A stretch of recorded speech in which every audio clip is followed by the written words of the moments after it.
Area right? জি sir. সেট don't call me sir, আমি রিহান।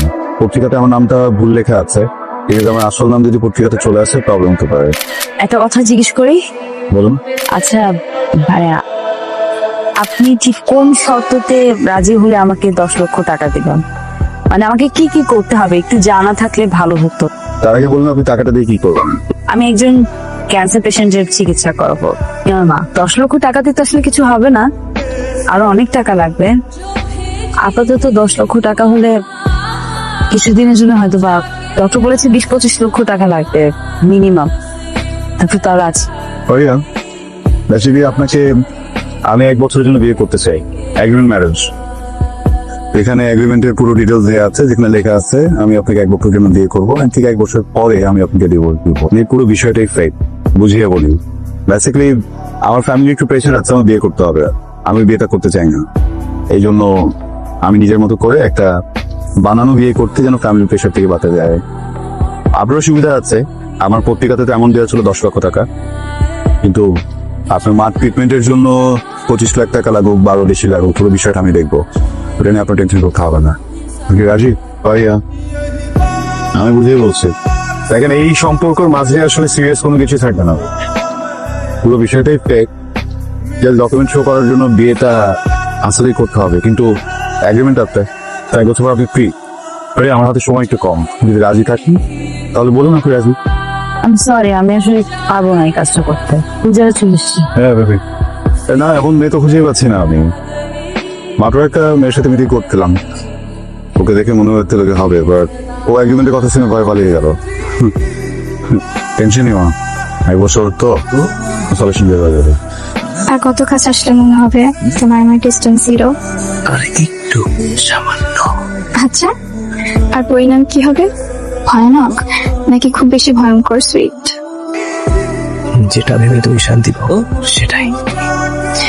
মেনু, আমার একটা হেল্প লাগবে। অবশ্যই করবো, বলুন। আমার 2 লাখ টাকা লাগবে, খুব বেশি প্রয়োজন। দিতে পারবে? যাবার সময় দিলে হবে, যাবার সময় নিয়ে যাও। আর 2 লাখ টাকা এটা থ্যাংক ইউ।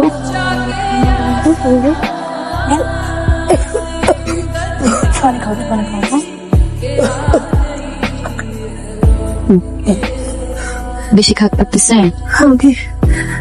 আমি মনে হয় বাঁচবো না রে মা, দিন দিন অনেক কষ্ট হয়ে যাচ্ছে। আমার তুমি আর ভাবিস না, আমি আর বাঁচবো না।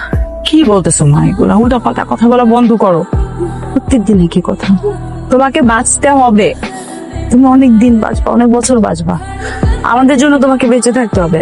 তুমি না থাকলে আমাদেরকে কে দেখবে বলো মা? মা ডাক্তার বলেছে অপারেশন হলে সব ঠিক হয়ে যাবে, চিন্তা করো না। এত টাকা কোথায় পাবে? হ্যাঁ, 3 রাত একটা সংসার খাচ্ছিস। হ্যাঁ? আমি তো জানি আমার খুব শক্ত একটা অসুখ হচ্ছে। আমি আমি আমি বুঝতে পারছি। না মা, মা, একটা কাজ কর না, আমাকে তুই গ্রামে দিয়ে জীবনের চিঠির আছে, আমি তোর বাবার পাশে ঘুমায় কাটাই দিতে চাই, তুই আমাকে গ্রামে রেখে মা। করো না এগুলো, কি বলতেছো তুমি মা? একটু আমার উপর একটু বিশ্বাস রাখো, আল্লাহ ভরসা, সব ঠিক হয়ে যাবে মা। বিপদে হবে না। আরে মা কেন কান্নাকাটি করে? তুমি যদি শক্ত না থাকো আমরা কিভাবে থাকবো বলো? আমি বাঁচবো না। তুই মেয়ে মানুষ হয়ে বাচ্চাকে কিভাবে ম্যানেজ করবি তুই? হ্যাঁ মা একটু শান্ত হও। হ্যাঁ, যে কথা বলে শুয়ে আর খারাপ করবে। ফাইজা কোথায়? কোচিং থেকে এখনো আসে নাই নাকি? তাকে নিয়ে যে কি করবো, ফোন দিচ্ছি তারও। হ্যাঁ চলে আসছে। কি অবস্থা? মনে হয়েছে কোচিং থেকে আসতে এত দেরি হলো কেন? ফ্রেন্ডের বাড়িতে ছিল, সবাই একটু ধরে বেঁধে নিয়ে গেছিল আপু। মা কি অবস্থা? বমি হয়েছে? আর এক্ষুন আগে একটু রক্ত বমি হচ্ছে মা। হয়েছে, অসুবিধা নাই, ঠিক হয়ে যাবে। এটা কি ব্যাগের মধ্যে? কি আপু জানি না রে, রাস্তায় পা বেঁধে পড়ে গেছি, ব্যথাও পাইছি। পর আশেপাশে কাউকে দেখলাম না, দেখলাম একটু ভারী, ভাবলাম নিয়ে এসে বাসায় দেখি, খুলে দেখ না। রাস্তার মধ্যে একটা জিনিস ফাইজা নেই, কবে তুই বুঝবি? মানে এইগুলা কি ধরনের ছেলে মানুষ বলো তো মা? কি রে টাকা তো এখানে টাকা মানে তুই খুলে রাখি তুই খুলে রাখি কার টাকা উঠানছি আমি? আপু বিশ্বাস করো ওখানে কেউ ছিল না, আমি আশেপাশে কাউকে দেখিনি। ফাইজা খুব খারাপ হয়েছে কাজটা হুম? আপু শোন না, আমার মনে হয় টাকাটা আমাদেরই। আমাদের না হলে আমার পায়ে কেন লাগবে? অন্য কেউ তো পেতে পারতো বল। কি বলতেছিস তুই উল্টাপাল্টা কথা? এগুলো আমাদের টাকা না, রাস্তায় কুড়ায় পাইছিস। হ্যাঁ, আমাদের থানায় কমপ্লেন করতে হবে। আপু তোর কোনো কথা শুনবো না ফাইজা। আপু আমি তো চুরি করি নাই, পাইছি এটা। মায়ের চিকিৎসা হয়ে যাবে আপু। না হ্যাঁ হবে না। আচ্ছা ঠিক আছে, হ্যাঁ আমি বলছি, ও বললে হবে নাকি? এটা আমরা ফেরত দিয়ে দেবো।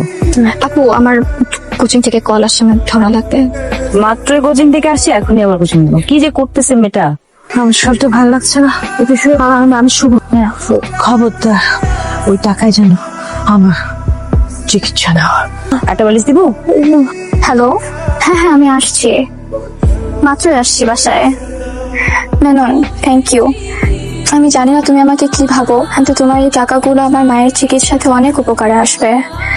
আমি থ্যাংক ইউ দিয়ে তোমাকে ছোট করতে চাচ্ছি না। আবার কবে আসবো? তুমি যেদিন ডাকবে সেদিন এসে আমি নিজেকে বিলিয়ে দেবো তোমার জন্য।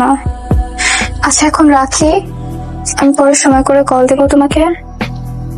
আসসালামু আলাইকুম আঙ্কেল। ওয়ালাইকুম আসসালাম। আম্মা যান 3 মাসে ভাড়া আটকেছেন, এই মাস গেলে 4 মাস এগো ভাড়া দেন।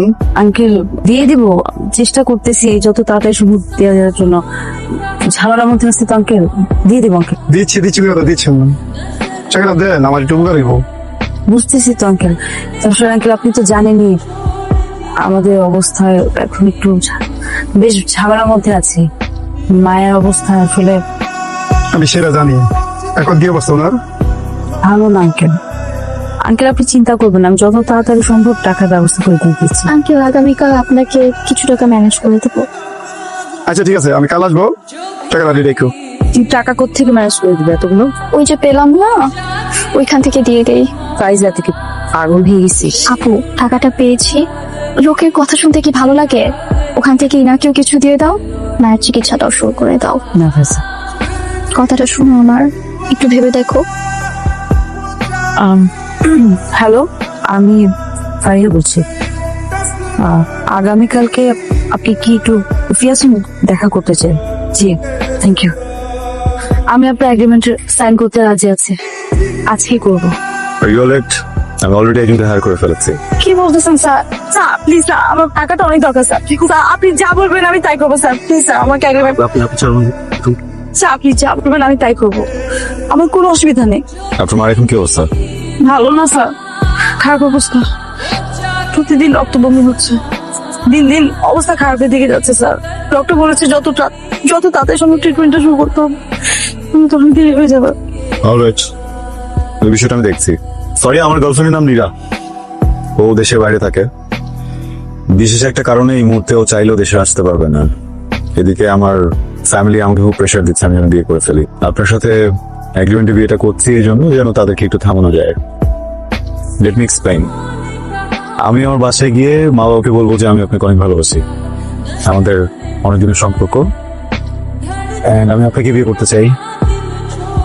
এই কথা বললে হয়তো আপনার ফ্যামিলির সাথে মিট করতে চাবে, সো বেটার হয় যদি বলি আপনি এতিমখানে বড় হয়েছেন, আপনার ফ্যামিলি থেকেও নেই। বিকজ আমার বাবা মার এতিমদের প্রতি একটা অন্যরকম চিন্তা থেকে যাচ্ছে। সো এইভাবে ওয়ার্ক করবে। আপনি কথা বুঝতে পেরেছেন? স্যার একটা কথা জিজ্ঞেস করতাম যদি কিছু মনে না করেন। কি? আপনি আপনার বাবা মায়ের পছন্দ অনুযায়ী মেয়েকে বিয়ে করলেই তো হতো। আরে আপনি স্টুপিড। আমি যদি আমার বাবা মার পছন্দে বিয়ে করে ফেলি সেটা তো আসল বিয়ে হয়ে যাবে। আমার গার্লফ্রেন্ড যখন দেশে ব্যাক করবে আমি আমার ওয়াইফকে কি বলবো? আমার গার্লফ্রেন্ড চলে আসছে, এখন আমাকে ছেড়ে দাও, আর ও আমার কথা মতো আমাকে ছেড়ে দিবে? দেখেন এটাই তো প্ল্যান। আমি আপনার সাথে ফেক বিয়েটা করছি একটা কারণে, কিছুদিন পরে আমরা তাদেরকে বুঝাবো যে বিয়েটা ওয়ার্ক করছে না, আমাদের ঝগড়া হচ্ছে, এটা ওয়ার্ক করবেও না, মিউচুয়ালি আমরা ডিভোর্স নিয়ে নিবো। বুঝতে পেরেছেন? গুড, উঠুন, আমি হচ্ছি, উঠুন। আচ্ছা মেনন, তুমি কি আমাকে সত্যি ভালোবাসো? মানে আমাদের কি কখনো বিয়ে হবে? কখনো এই সম্পর্কের নাম হবে? সেটা পরেই দেখা যাবে, সময় সবকিছু বলে দেবে।